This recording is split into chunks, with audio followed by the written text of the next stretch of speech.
Hey y'all, welcome to the Overcompensated podcast. I am so excited for today's episode. We were going to be interviewing Tahzjuan Hawkins. She is incredible. She has a varied background, but she actually helped me buy my first house at age 25, which is totally mind-blowing. I didn't think that was ever even possible. And so we're going to be breaking down real estate today, getting a sense of her background, and how to make real estate more accessible for the girlies. So Tahz, thanks for having me. Absolutely. I would love for you to introduce yourself, just share a little bit about you and how we got here today. Yeah, of course. So, hi guys, Tahzjuan Hawkins. I am a real estate agent in Denver, and I've been in real estate for the last 5 years and previously worked in tech. Love that. And just transitioned into real estate and have been doing that ever since. So, absolutely loving it. I love being able to help clients reach their goals, obviously. So, yeah. Yay. I'm so excited for today's conversation. And Tahzjuan is underselling herself because you've done so much more. You were literally a reality TV contestant. Oh. You were a model. So share a little bit about your background, because I know it takes obviously a really strong person and a really resilient person to deal with the ups and downs of real estate. So a little bit more about you and how you went from tech sales into this role. Yeah, so, okay, to kind of rewind and paint the bigger picture. So, I was born in San Diego, grew up in Texas. My mom's job moved us out to Colorado back in 2006. And growing up, my mom was in corporate America and also did real estate on the side and had her own property management company, had multiple properties in Texas. And so growing up, I spent the weekends going on showings with her, looking at amazing homes. And so it's always been something that I've wanted to do. And so because you have to be 18 to get your real estate license, and it just ended up working out during COVID. Obviously, we all went remote. And so I would work my full-time job, shut my laptop for the day, and then I would do my education to get my real estate license. And funny enough, I actually did both for a long period of time. I'm a huge proponent in making very methodical changes when it comes to pivoting and doing what you want. And so what I really was focused on was, okay, I'm gonna learn the business and grow that way, but also still work my tech job. And so I went full time that following summer after I purchased my townhome in Denver, and that also kind of catapulted a whole nother kind of world for me after purchasing my first home, because it now is an Airbnb half of the year. And so that's been really cool and enjoyable for me to also do alongside of doing real estate. So yeah, that's kind of the long and short. And then I guess my short stint on reality TV, it's so funny. I was just talking to someone yesterday and they were like, how long has it been? And I'm like, I think I went on the show when I was 24. I'm turning 33 next week, you guys. So it's almost been a decade, which is insane. I feel like my life has flashed before my eyes. But yeah, I think in terms of being resilient, this business has a lot of ups and downs, and obviously it's commission based. So I think there's a lot of hustle culture. I actually have been kind of getting away from that. I really want a life of peace. And you can figure out everything. Everything I say is figure outable. And so I kind of always keep that in the forefront, in the back of my head. I'm a very diligent, hardworking person, but you don't want to burn yourself out along the way. Absolutely. And honestly, I think that is one of the big themes of this podcast, Overcompensated. The entire purpose is getting rich in compensation and richer in life. So obviously you want to build a business that is resilient, it's going to give you money and financial freedom and all of those things. But it doesn't really matter if it's at the expense of your own peace and your own sense of balance and fulfillment and purpose. No, seriously. And there was a short period of time last year into the beginning of this year where I was just super burnt out. And I kind of had to take a step back and reevaluate and make some changes, which is always scary. But I feel like I'm always going to take a chance on myself 100% of the time. And so it's actually been a really cool transition this year to just fall back in love with the work that I'm doing. So yeah, it definitely, like, you have to take some time for yourself, for sure. Absolutely. And that's honestly really inspiring, because if you started, your studies at 18 years old and you've been doing this for 15 years, and I'm sure a lot of people get into the business or think that they want to get into the business and end up like quitting. And so that kind of like resilience is like so inspiring. But it's also really, really important. I feel like everyone sees like the Netflix shows, selling Manhattan and selling Sunset and all those things, and they think it's just like shiny, nice cars, nice houses, and big paychecks. But I feel like the real nitty gritty is like behind the curtain of real estate. Like there's some really difficult moments for sure. Absolutely. And that's honestly what we're going to break down today, because first thing, like I feel like it's really important to be able to trust the person who is going to be your realtor. There's a lot of people like in the market who are constantly like, reaching out to you and asking like, hey, do you need help selling your home or something like that? And I think like one of the best ways to build trust is seeing someone who's done it for themselves. So you bought your first home at what age? Yeah, I was, oh my gosh, how old was I? Back in 2021? I'm like, math is hard. Yeah. I'm going to age myself. Yeah, so back in 2021, I bought my first house and I did it by myself. This was such a it's always been something on my list to buy my first home. So it depends on your situation and what things look like for you financially, but I saved up towards a down payment and kind of put things together. Obviously, I did my own deal because I was a licensed real estate agent. But before starting the process, it feels extremely intimidating of, okay, how can I do this? I'm a single income household. Like, how am I gonna be able to do this on my own? And I think that there's one thing, it's like, it is doable. You can figure it out. Like, if you want to work towards a goal, or if home ownership is something that you've had on your list for a while, like, you can always reverse engineer it to figure out what needs to happen in order to get there. Absolutely. And honestly, buying my own home was always on my list as well, but I thought that I would not be able to do it until I had a partner or like a dual income household. And honestly, you're the person who changed that perspective for me. I love to hear that. Yeah. I mean, because like we got connected, we were just like having conversations. You were asking me if it's something that I'd ever even thought of. And I was like, I didn't even know that was a possibility. Right. And we were, honestly, I think we were started out just having like a casual conversation over some drinks. And, we were talking about like, you worked in tech, I work in tech. Like you can kind of understand like the amount of financial security that you have, which is really nice. Right. But I never thought that would ever lead me to like owning a home, because I was like, oh my God, you need to have 20% down. There's zero chance I had 20% down in Denver, but I was able to buy my first home at 25 after like a conversation with you. So, I mean, I could walk us through the process, but I'd really rather like you share from like your perspective. Like you saw someone who was early in their career, but like relatively established. Like, how did you help me like get to this point in my beautiful house? So I think we have to start off by saying like home ownership isn't for everyone, right? So renting might make sense depending on your situation, and that's where we kind of sat down and it's like, okay, what are the pros and cons, and financially, what does it look like for me to rent versus for me to own my own home?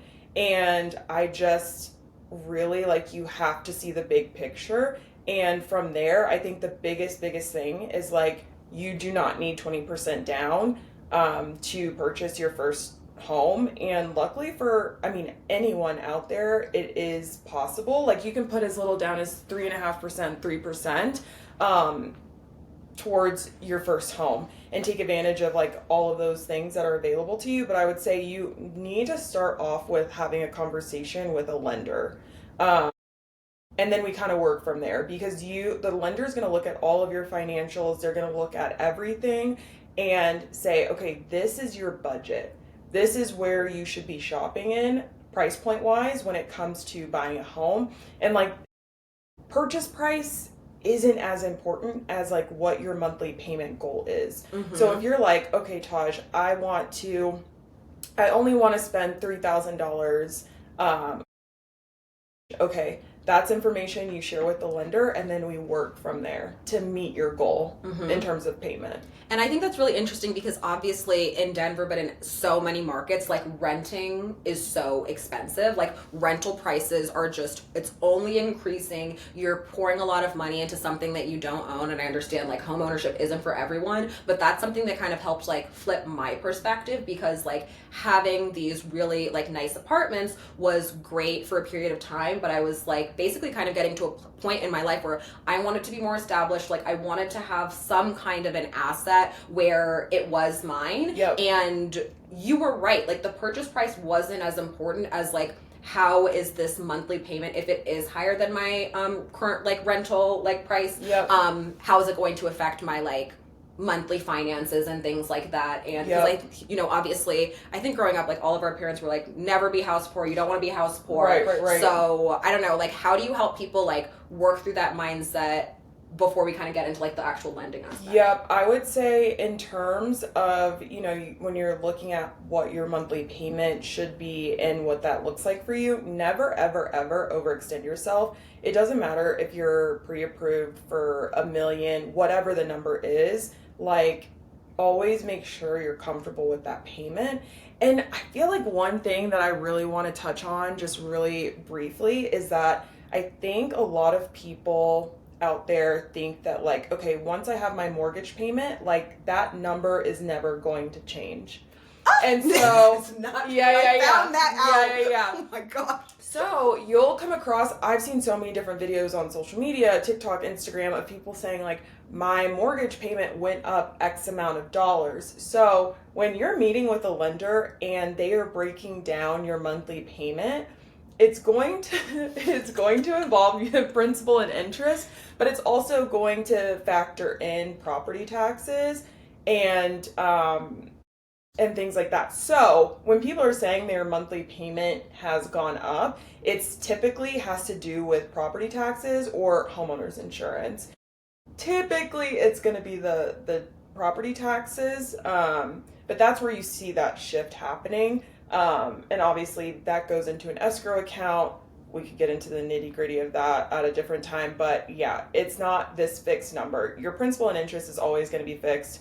The rest of what's factored into that whole payment might fluctuate. So I purchased my house in an up and coming neighborhood, and did I text you when my mortgage payment? You're like, what is going on here? What is going on here? And that's also another thing too. When you're looking at homes, right? This was new construction. Mm-hmm. New construction is completely different when it comes to taxes. And so that's something that's really important to factor in, because usually if you're going in a new build community, they haven't factored in the home on the land. It's just the land. So that's why you see those property taxes are super low. And then the following year when those taxes get assessed, that's when they're like, oh, my mortgage payment went up so much. It's because they didn't account for the home on the land and the value there for the full amount of property taxes. And so that's just something to be cognizant of as you're entering into the home buying process if you're considering new builds or new construction. And I think that's also why it's so important to have a realtor or real estate agent that you really like trust and can communicate with, because that was something that I didn't know, but you immediately like reassured me, and you're like, it goes into an escrow account, et cetera, et cetera. And also then I guess 6 months later my mortgage payment went down again. Yep. So things fluctuate all the time, and I think that's another reason it's really important to not be house poor where you have no cash flow, because when some things are unpredictable, like you have to make sure that you have the money to and cover. you want to be able to live the life that you live now, and not have to like switch to noodles and cereal. Yeah, absolutely. For your meals. So yeah, no, that's definitely something that's really important. But yeah, it really truly is very, very important to have someone in your corner who can be a sounding board and with you along the way, even if it's new construction, because the builder and the sales rep there, they work for the builder. So essentially they're the sellers. Like they do not have your best interest in mind. And so that's really, something that I like to do. And it can really pay off in the long run. Like I had a client that closed on a new construction home, and they were building from the ground up, and ended up getting him like $40,000 off during the process. How? So negotiation, it's so, and that's what I'm saying. It's even if it's new build, new construction, it's really, really important to still have someone representing you and in your corner, because it does make a difference. And it's nice to create that barrier too. So it's not like you're having to fight the people, the sales reps and things like that. So yeah, that's kind of like my 2 cents on that. Okay, I was gonna go down a different path, but I'm kind of curious about the like negotiation aspect, because I feel like that's the part of having like a really skilled realtor. I just know so many people who are like, oh, my friend just like, got their real estate license and they can like help me buy a house. And I just feel like when you think about someone who's brand new in the industry versus like really established and can handle those types of negotiations, like what should people be thinking about? Yeah, I would say that, look, everyone has to start somewhere, Yeah. right? And so if you do have a friend or family member, I would say take a chance on them, because people took chances on me when I was new and in the industry and trusted me to help them with the process. But I think experience really does play a role when it comes to the process and negotiating. So I would definitely maybe even interview a couple of different agents to see like, okay, what's important to me? What do I want in an agent going through this process? And there are some agents out there that are just like, want to sell you the highest price. Like they don't necessarily have your best interest in mind. So I would just say it's really important that you have someone that you enjoy working with, that has experience in negotiating, because it makes a huge difference of what you get on closing day and at the closing table. Okay, so I want to kind of get into some of the logistics about getting a real estate agent, because obviously you can only be represented by one person. But I know with like Zillow and things and online apps, and people are kind of able to like look at houses, and then if you submit an inquiry, then like someone's going to reach out to you. So when someone's actually thinking about, hey, I'm going to go through the process of buying my home, I want to start looking myself, what are the things that they need to know about getting a real estate agent, like finding actually someone, like actually signing, do you have to sign a contract with someone? Just like break it all down. Yeah, that's a really great question. So I would say in terms of like, okay, you're starting from scratch. You're like, okay, I want to buy a home, and you're looking for someone to assist, i.e. real estate agent. I feel like in today's day and age, we all start on the internet, whether it be TikTok or Instagram.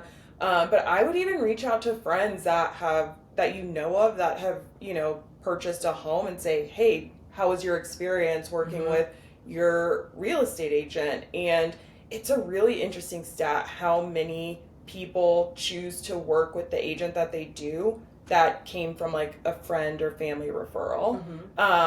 And also I would go to their Zillow profile, see how many homes they've sold in the last 12 months, see what their client reviews are like, and just kind of do a deep dive of that as just like a starting point, I would say. Yep. And then do you have to sign a contract with one person? Like, how does that work? Yes. Things really haven't changed since the NAR lawsuit settlement, etc. But yes, in Colorado, in order for me to represent a client, we have to have a signed buyer's agreement. And that is just a commitment to work together. And that allows me to work on your behalf and have a fiduciary responsibility to you and your interests. So yes, and I would say for me personally, and the way I run my business is, if I get a buyer's agreement signed with a client and they're like, Tahz, I hate you, I don't want to work with you anymore, like, you are free to go, I will let you out of that contract. Some agents won't let people out of that contract. Like I've had clients that are like, I want to work for you, my agent hasn't done anything for me, and they won't let them their contracts. So again, it's important to interview and have conversations about what that looks like for the agent that you're, interviewing or speaking with. So I've never heard of this, and I just feel like just for informational purposes, we should touch on it for a second. So if you cannot get out of that contract, then are you obligated to buy a house with that person? Can you say, hey, I don't want to buy a house anymore? I would say maybe I would reach out to the agent's managing broker as like a next step. Okay. Yeah. That's a good, okay. Yeah. because like why would you want to force someone to work with you that doesn't want to work with you? Make it make sense. Yeah, there's no point. And I feel like honestly, like building relationships is something that's so important. Obviously you were in sales, I'm in sales, like I understand, you know? Exactly. So yeah, I would run that up the chain and kind of go from there. But yeah, it's important. But yeah, that is the contract that officially hires me to work on your behalf to do all the work, because at the end of the day, I don't get paid unless we close on a home. Yeah. So, you know, all of the work that we're doing up front, like I've had clients that I'm closing tomorrow and I've been showing them homes for years, tons of showings. And like, if you kind of do the reverse engineer the math on that, like it can take a while. And so because you put in so much work, it's a mutual, you know, agreement to work together. Okay. I want to touch on two things. So first, you mentioned fiduciary responsibility. Yep. Can you just give a little bit of context about like what that means and why that's relevant? Yep, of course. So I would say, let's say we don't have that agreement in place. I would have to treat you as a customer. The way I like to describe that is like Switzerland. Like you're a neutral party. Like, but when we have that signed agreement, then I can fight for you and negotiate on your behalf. Whereas if I'm neutral, I can't really say this way or that way. So it really does make a difference during the process, because it's essentially like all of your best interests are mine. Is what that, as they should be. Yeah, because we're a team. And we were a team.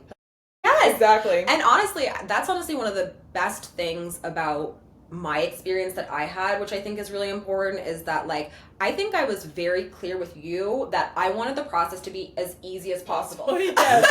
You finished my sentence. You were like simple. I was like, I don't want to do anything, because like that's the way my brain works. It's like I have so much stuff going on that I was like, I want it to be like, I was like, I want you to do, for sure, if we're gonna get into this agreement, like you're gonna do the work. Right. I want a home, but I did not want to go to a lot of showings, so we can probably talk about like the difference in like different types of clients. But like I was like, I want to find something quickly and easily if I'm going to invest time and energy into this process. And I think how many homes did we look at? 5, 6? Yeah, it was like it was a small handful, I would say. Yeah, I didn't want to drive all around Denver looking at homes. Which makes sense. Like sometimes it's just a lot. And like if you're looking on Zillow, like you're looking at thousands and thousands of homes saying like, okay, which one is which? Like which one do I want to go see in person?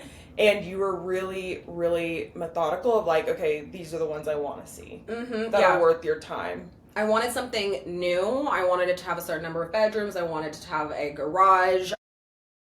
And honestly, like finding this house, it was like absolutely perfect. But how important is it for a client to come with you with really clear expectations versus like vague, ambiguous, trying to like just figure it out? Right. I would say that's why I'm here. So I have clients that are on both ends of the spectrum that are like, okay, this is exactly what I want. I know what I want. It's this list of things. You know, I need your help.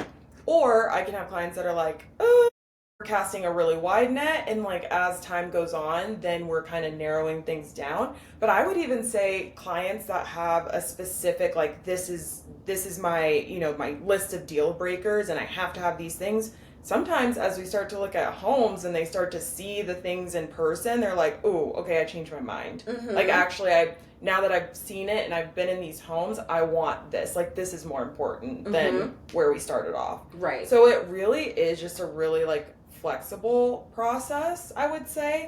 But I think in the real estate market in general, like regardless if we're talking 3 years ago or in today's market, like there does come a time where you have to be decisive on, okay, this is the house, I want to move forward. I think right now there's so much opportunity for buyers to take advantage of that it doesn't ever last that long. Like, you know, rates are where they're at. Like we have no control over where rates are going to go, where they're going to be. And so it's like, how do we make it happen? And I think a lot of sellers have an understanding of like, interest rates are slightly higher than what we've been used to over the last few years. And so they're giving concessions to, you know, help with rate buy downs and things like that. So there's a lot of negotiation that we probably won't see over the next few years. Okay, so that's actually something that I really wanted to touch on because that's a lot of people's like biggest fear when it comes to buying a home right now. Everybody hears like interest rates are high. A lot of like, millennials like us, like we've been through so many like fluctuations in the housing market. So for people who are like just kind of like entering, maybe they're exploring or maybe they're like considering, because like I don't even think interest rates were that cheap when I ended up buying my home. Mm-hmm. It didn't matter as much as I thought it would. And so I would love for you to kind of just like break down for like someone who's just like considering, because again, I didn't think that I was going to be in a position to be able to buy a house. Yep. What are like the need to knows about interest rates right now? And we'll kind of like probably have to unpack this a little bit. Yeah, I would say that a lot of people are kind of waiting on the sidelines, looking at interest rates on like a weekly basis, daily basis, and it's like you guys have to kind of cut that out because they fluctuate on a daily basis. They're always going to change, and so rate really shouldn't be like the end all be all. But again, everyone's kicking themselves for not purchasing when rates were like in the 2s and the 3%. Well, we can't predict the future. Exactly. But what is like a really common thing to say in real estate is like the best time to buy real estate was yesterday. And so it really is just like, what is that payment? Your monthly payment, right? If you can get to that, that's more important than what your interest rate looks like, because at the end of the day, you can always refinance when rates do come down. Hopefully, fingers crossed, I don't have a crystal ball, but at that point you already have the home. You're already in the home, right? And so you can refinance the rate if that's something that's really important to you down the road. But right now it's like, and again, take this with a grain of salt. It depends on location, condition of the home, price point. But there's less competition. Homes are sitting on the market for a more extended period of time. And so you, as a buyer, have a lot of leverage and negotiation to get kind of the things that you would want and need getting into a home. And I guess that's like also important to touch on, like from like a seller's side, because obviously you always see like both sides of the coin. What are things that like sellers are looking at when they're looking at like time on market and things like that, and things that like maybe buyers can also help like take advantage of to help with their purchasing a home? Yeah, I would say the biggest thing for sellers and my clients that are listing and putting their home on the market is do not overprice. Don't overprice, because then you're going to sit on the market. Like real estate agents, we do this every single day, right? And so we're here to really guide you and get you top dollar for your home when you're going to sell. And so it just is really important because then, right, if you price it correctly and you present and you go to market really well, right, with photography, video, everything, and marketing, you can have multiple offers, right? And then that's where you really drive price on the listing side. So yeah, I would say start with price. Like you have to be reasonable and understand that today we're not during COVID times where you're getting 30 offers. Like you barely stepped your foot in the door and they've already received 30 offers on a home. They've waived everything. But you know what I would say though, grass is not always greener. Like there are current homeowners that did purchase during COVID and they paid hefty appraisal gaps, which is when an appraiser comes in and says this is what the home is worth, but in order to win the home, because it was so competitive, you had to bridge that gap in the appraised value. So now, right, that appraised value is here, but you paid here. So then what happens? So you're kind of like, it's kind of like on a car, you're kind of like under, right? But during that time, like if you wanted to buy a home, like those were things that you had to do to get into a home. So I would say that people that are like really sticking to like the interest rate do understand that that's kind of what that looks like for people today that purchased back during COVID. Right. And I feel like that's what everybody only wants to look at, the kind of like, I don't know how to phrase this, but it's like, to your point, like the grass isn't always greener. Like there's always going to be some issues or problems, and so at the end of the day you just have to do what's best for you and make sure you're working with, again, I'm going to keep saying this, but like someone you trust to like help get you there, because I mean we all watch like real estate shows, or at least I do, and so I see the people who are like, no, I want literally this price for my home, and the real estate agents are constantly having to like push back, or you know, like put it on the market, and then they go back to them, and so I just feel like there's always going to be so much like fluctuation, and so really understanding yourself, what you're looking for, because I feel like that's the reason that I'm really happy, is because like we were super clear, we were able to like get what, you know, we wanted for a good price, and regardless if things like, you know, happen or whatnot, at the end of the day we did right by the actual situation, and I feel like that's what's the most important thing. For sure. And I think too, like, real estate is a building block, right? So a lot of people, it's like you're not going to have your dream home necessarily today, but like this is how the wealthy people in this world build their wealth, right? They invest in real estate, and so it's a vehicle, it's a tool, and I really want to help other people achieve that and be able to have that in terms of like legacy and building a life where it's like, okay, I bought my first home, you know, in whatever, 2025. And then, you know, for 2 years, I saved up, did whatever I needed to get into the next home. And then I turned that into a rental. And like, that's how you start to build your real estate portfolio. It's like, you have to think differently about things. And for me, I'm like, I don't want to keep paying rent. I never see that money again. I would much rather that money go towards me every single month. And for me to be able to make decisions. And, you know, a lot of people are like, well, I like that I can, you know, call and say like, put in a maintenance request at their, you know, in their rental. That's nice. But nice. I also think there's another side to it where it's like pride of ownership. Like, I like the things that I'm able to do in my home, upkeep, change this, change that, and I can put holes in my wall, and I like worry about moving or like, hey, this is up or whatever. It's just like such a peaceful, prideful thing that I think we all work really, really hard to attain. And yeah, I would take that. I would take that every single time. Like, buying my townhouse was the best decision that I have ever made for myself, because now I Airbnb it, and that's a whole nother stream of income that I wouldn't have had made the decision to buy my first place. And I think we should talk about that, because it's like, I think a lot of people want to buy a property, but they don't expect to live in it for like the rest of their lives. And obviously you were able to do that really successfully. So how did you think about like, when was it the right time to start Airbnb-ing? Like, how do you even go about that process? Obviously there's like logistics and things like that. You can have property managers, or you can do it yourself. So like, how did you kind of like make that decision? Yeah, so I would say my boyfriend was like the biggest proponent in pushing me into Airbnb-ing my property. I will give him credit where credit is due. I just, again, I take so much pride in my home. I'm like, I don't want to share my space with other people. Like, I don't want other people like ruining my home or things like that. And I would say that it has been the furthest from that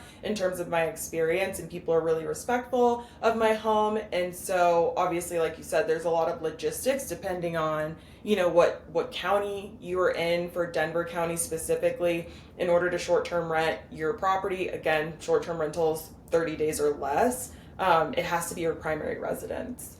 So with that, you have to apply for a short-term rental license. So like, I have a completely separate LLC for my Airbnb business. I wanted to make sure like I have the necessary insurance, like if someone falls down the stairs and breaks their neck, God forbid, or something crazy happens. So there's just like a little checklist of things that like had to get done in order to do that. But again, I self-manage. There's so many, like I have a stack of tools that help automate my entire Airbnb process. And so it really is like hands off. It's really hands off. I have an entire cleaning team. It goes on their calendar anytime I get a booking. Like, it's very automated with like AI and the tools that are available out there. So it was pretty easy to like stand up. And I must say, every time like I get a 5-star review, you know, Tahz was super communicative. Her house was lovely. Like, I really enjoyed our time there. Like, that also, you know, gives me so much joy too, because other people are also enjoying my space that I work so hard to get. So oh my gosh. Yeah, it's just I'm loving it. So yeah, I would say, you know, depending on what you want to do. Some people management is not for them, but you know, there's different aspects that you can look into as you start venturing into the process. If you're like, hey, you know, down the road I would want a short-term rented because I travel a lot for work or things like that, like, you know, those are the things we discuss in our, you know, strategy session when we first meet and go over everything that you're, you know, in a place and in a home. And so, yeah, you just need to be connected with the right professional, I would say. And I honestly think that's another reason that it was really helpful working with you, is because you used to work in tech sales. You really have a good understanding of like what that like income looks like and that kind of like those finances. And I think that a lot of people are, you know, investing heavily, you know, they'll invest a lot of their finances in, you know, retirement accounts and things like that. So how do you help like clients like really understand the value of not just, you know, putting your finances in savings or investment accounts or things that you can't touch until you're, you know, 60 years old, versus like investing in actual real estate? Because that's something that you helped me realize as like more of like a, I guess, short-term and long-term asset.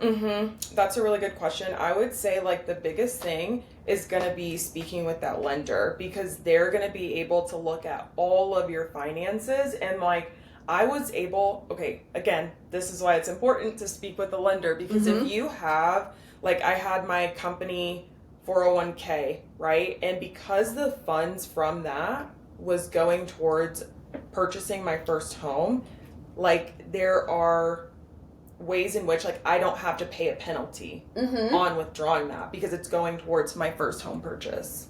I had no idea. Exactly. So that's what I'm saying. It's so important to speak with the lender, because they are going to see all of your accounts, and they're going to say, okay, this is what your payment's going to be. They're going to say, okay, you don't have to do this. You could take this money here to go towards, you know, your down payment, etc., to get you into a home. Okay, that's amazing. So does your realtor recommend your lender, or do you find your lender, or how do you find the lender? How do you know if a lender's good? Yeah. Like, what does that step look like, since it seems like a big, like, important one? Yeah, I would say, you know, it's just as important who you work with on the real estate side, but it's also just as important who you have as a lender.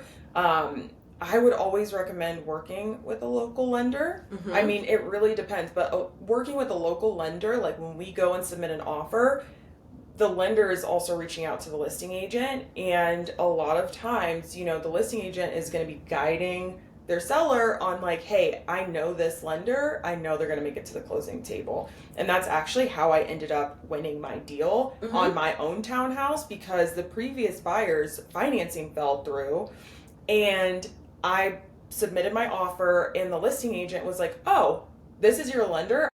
I send clients to her all the time. So he was like, I know you're going to make it to the closing table. We're under contract. Okay, so how would someone's like financing fall through? Because I feel like people are always getting emails from like their bank or whatnot saying, hey, you can like qualify for this like loan or home loan. Like, is that different than working with like an actual lender? Night and day difference. Okay. I would say it's such a night and day difference, right? Because we are looking at homes in the evenings and on the weekends, and again, it's a team effort and it's a collaboration. Like, I am working with the lender once we're strategizing and putting that offer together, and they're running numbers, and I'm getting dates from them. Like, when can we close? When can you get appraisal back? Things like that. And so if I can't get a hold of your lender, we can't submit an offer, because I don't know what I'm going off with. And we also need a pre-approval letter, right? And so it really is a team effort. So them being available and very communicative is extremely important and can make and break you getting the house that you want and not. Okay, no, that makes so much sense. I feel like, again, like it's the team that you have around you that supports you and that basically like helps you achieve your goal. And I think it's fantastic. And obviously it's really important, at least for you in terms of your business, to build long-term relationships where you 100%. are getting those like referrals back, and where people do really want to like, you know, continue working with you. And like, honestly, like I had a great experience with the lender. I thought they were like, who do we use? Jessica Uphoff. Jessica, yes. Concierge. Yes, she was fantastic Yeah. and so communicative and so helpful. And what I will say just personally is, for me, I'm a person who can get like pretty anxious about things, and having a very competent team really calms you down, because the last thing you want to do is be more stressed about one of the most important financial decisions you're going to make. And so if you don't have that level of communication and you don't have that level of support, I think it can be even more stressful, and I mean, nobody wants that. Extremely detrimental too, right? Because like as you get through the contract, your earnest money is also on the line, right? And so it's my job to protect that. And I have seen other agents have deals fall apart like at the closing table because of financing. So it just really, really is important that you have and work with a lender that does their due diligence and can really get things done. And so, yeah, it's really important. I love it. I feel like we touched on so many different things. So if someone was interested in like getting into real estate, what kind of advice or suggestions would you give them about really, you know, breaking in? Obviously, the learning and the education is important, but like, what are some of like the biggest hurdles that you can like maybe help people overcome? Yeah, no, that is a really good question. I would say that if you're wanting to get into real estate, first and foremost, it depends on where you're coming from. Like if you're coming from a salaried position, like maybe you have X amount of set aside. So, you know, you're not stressed out if you don't have your first sale right away. Because these things take time, and it takes time to build, and it just, to give you a peace of mind, have a little nest egg to take care of yourself and make sure you can pay your bills and expenses and things like that before just jumping in all the way.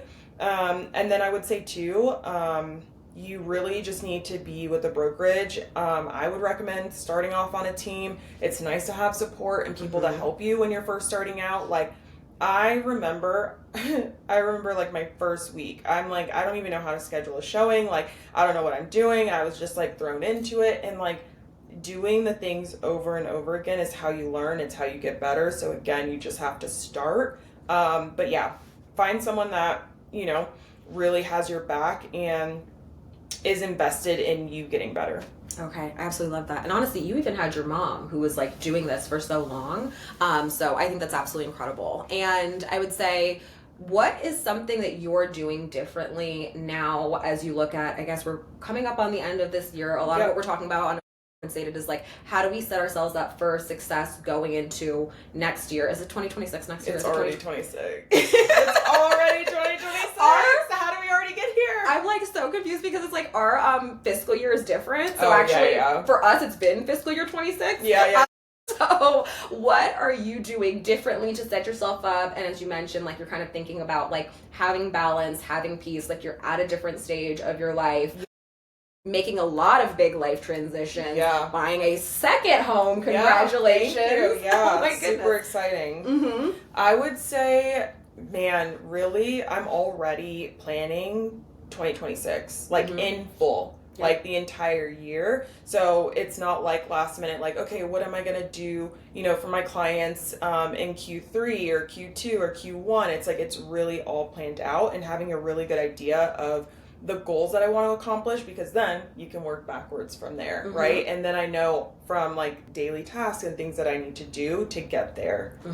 And so what are some examples of some like really big goals that you're setting for yourself? Yeah, okay. Wow, that I have like a whole list of like, you know, financial, business, personal goals that I'm working towards. I would say on the real estate front, like I want to help and serve 30 clients next year. I love that. Yeah. Okay. So that's the goal in terms of real estate. And then obviously like I have investing goals and things like that, but it's really just like looking at the big picture and just like having peace in terms of like savings, because real estate is so dynamic and you never know what it looks like. Like I would say as a real estate agent, I wake up every day unemployed. Oh my gosh. Which is like a scary thing to think about, right? And so yeah, just having that peace of mind, like I'm still going to travel and I'm still going to, you know, do those things to really fill my cup.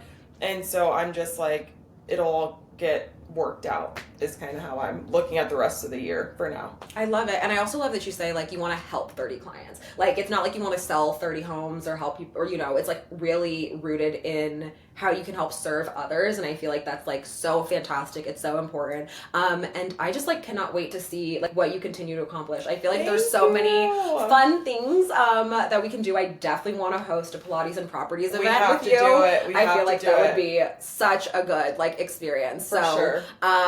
Any final takeaways as we kind of wrap this up? Anything that we like didn't say, didn't touch on? No, the last thing I will say is that even if you're like, okay, I want to buy a home in the next 5 years, like still reach out, still ask the questions, like still make the connection.